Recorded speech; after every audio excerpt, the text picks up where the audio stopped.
Hello दोस्तों, channel पे नए हैं तो चैनल को सब्सक्राइब कर ले। खूनी दुल्हन। सुनसान सड़कें, बत्ती गुल और घने जंगल का रास्ता। मन में हनुमान चालीसा दोहराए अजय सरपट भागा जा रहा था। अपने कदमों की आहट खुद सुनाई दे रही थी। उसको सांसों में तेज हो रही थी। उस सेठ के मन में घबराहट भी थी। काश जल्दी से घर पहुंच जाऊं।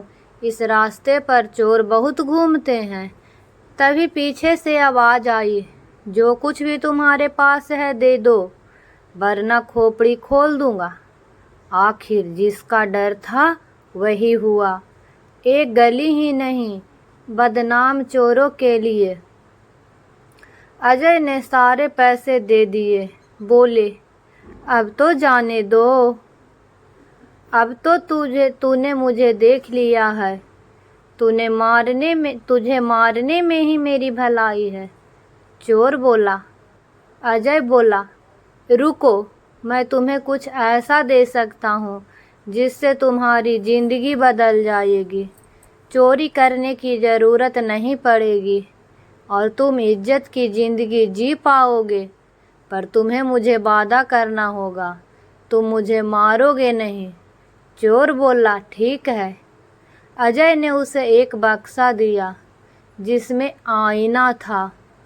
अजय बोला, इसको अकेले में खोलना और एक माचिस की तिल्ली जलाना और 3 बार बोलना, खूनी दुल्हन, खूनी दुल्हन, खूनी दुल्हन। फिर तुम जो मांगोगे वो दे देगी। चोर बोला, क्या ये पैसा देगी? अजय बोला, हाँ, पर एक शर्त है।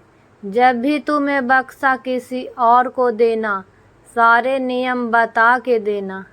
बिना किसी को बताए इसको कहीं रख आए तो ये फिर तुम्हारे पास ही आ जाएगा। और हाँ, इसको खत्म भी करने की कोशिश मत करना, वरना अंजाम बहुत बुरा होगा। चोर बोला, मैं इस अल्लाह दिन के चिराग को किसी और को क्यों दूं भला? चोर खुशी खुशी बक्से के साथ घर चला आया। अब वो चोर घर आकर उस बक्से को लेकर पहुंचा। एक रूम में वहां फटाफट बक्सा खोला, एक माचिस जलाई और 3 बार बोला, खूनी दुल्हन, खूनी दुल्हन, खूनी दुल्हन। अचानक आईने में तेज रोशनी हुई। अब वो डर के पीछे हट गया। उसकी तो सांसें ही रुक गई, मानो जैसे सामने का नज़ारा जो इतना भयावह था।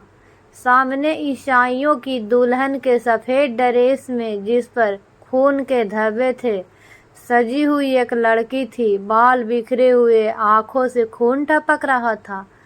चेहरा आधा जला था, उसमें से हड्डी दिखाई दे रही थी। रूह कांपने वाली आकृति थी उसकी। वो बोली, बोलो क्या चाहिए तुम्हें, पर एक शर्त है, जो तुम मांगोगे उसकी कीमत किसी और को चुकानी पड़ेगी। चोर बोला, ले लेना, पर फिलहाल मुझे पैसे चाहिए। दुल्हन ने अट्ठास किया और बोली, लाला जी,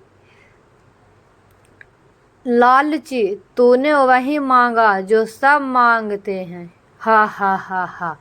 अचानक पैसे की बारिश होने लगी। चोर पागल हो गया। खुशी से चोर ने पूछा, पर तुम इतने पैसे लाई कहाँ से? दुल्हन हंसी और बोली, तुम्हें इससे क्या, तुम मजे करो। एक भयानक चित्कार के साथ वो गायब हो गई। अगले दिन सुबह वो पान के दुकान पर गया तो पता चला अजय, जिसके उसने पैसे लूटे थे, वो शहर के जाने माने पैसे वालों में से एक था। वो रहस्यमयी तरीके से मरे पाए गए और उसके पैसे भी गायब थे। चोर को बड़ा अजीब लगा। 10 साल बीत गए। अब वो चोर शहर का बड़ा रईस सुरेश बन गया था। उसने उस बक्से को तहखाने में रख दिया, जहां उसके परिवार का कोई सदस्य नहीं जाता था। उसकी ताले की चाबी सिर्फ उसी के पास थी। यहाँ तक कि उसने अपनी बीवी और बच्चे को भी कुछ नहीं बताया था। एक दिन हुए कि बेटी का एक्सीडेंट हो गया, जिसमें वो बुरी तरह जख्मी हो गई। वो बहुत दुखी था। उसको उस बक्से की याद आई। वो तहखाने में गया, बक्सा खोला, माचिस जलाई और 3 बार पुकारा, खूनी दुल्हन, खूनी दुल्हन, खूनी दुल्हन। वो अट्टास करती हुई आई। फिर वही भयानक चित्कार वाली हंसी लिए बोली, कहो बहुत दिनों बाद याद किया। सुरेश बोला, मेरी बेटी को बचा लो खूनी दुल्हन। वो बोली, पर शर्त याद है ना, किसी एक को अपनी जान देनी पड़ेगी। सुरेश ममता में अंधा हो गया था। बोला, ठीक है तुम मुझे मार दो, पर मेरी बेटी को बचा दो। वो दुल्हन अपने काले दांत निपोड़ते हुए बोली, नहीं, जिसे मैं चाहूंगी वो मरेगा। हा हा हा हा। फिर उसे आईने में दिखा, सामने वाली पड़ोसी की बेटी जख्मी हो गई थी। सुरेश को बुरा लगा, बचपन से उसे देखा था। वो बोला, अब मैं कभी तुम्हारे पास नहीं आऊँगा। वो दुल्हन हंसते हुए बोली, इंसान लालची होता है, फिर तुम आओगे। हाँ हा हा हा हा। सब ठीक चल रहा था। अचानक एक दिन सुरेश की बीवी को दिल का दौरा पड़ा। डॉक्टर ने जवाब दे दिया कि ये नहीं बचेगी। सुरेश परेशान हो गया। सुरेश की बीवी रोने लगी कि वो अपने वारिस का मुंह भी न देख पाएगी। सुरेश ने फिर उस आईने के पास जाने की सोचा और सोचा, ये आखिरी बार है। वो दुल्हन फिर से आई, अट्टास करते हुए बोली, देखा, आ गया ना। बोला, क्या चाहिए। मेरी बीवी को वारिस का मुंह दिखा दो खूनी दुल्हन। सुरेश गिड़गिड़ाने लगा, पर शर्त याद है ना, खूनी दुल्हन बोली। वो बोला, हाँ याद है। वो दुल्हन जोर से हंसी। अचानक शीशे में सेठ को अपने बेटे की लाश दिखाई दी। वो जोर से रोने लगा। दुल्हन बोली, क्यों, इस बार दुख कुछ ज़्यादा हुआ, क्योंकि अपना बेटा मरा। हा हा हा हा हा। वो बक्सा उठा कर फेंकने ही वाला था कि आवाज़ आई, खबरदार, ऐसा करना भी मत, सारा परिवार तबाह हो जाएगा तुम्हारा। नियति को बदलोगे तो यही होगा। मैंने भी यही किया था। मेरे हाथ में मेरी शादी का सुख नहीं था, पर मैंने किया। 2 दिन बाद ही मेरे पति मर गए और ससुराल वालों ने मुझे जला के मार दिया।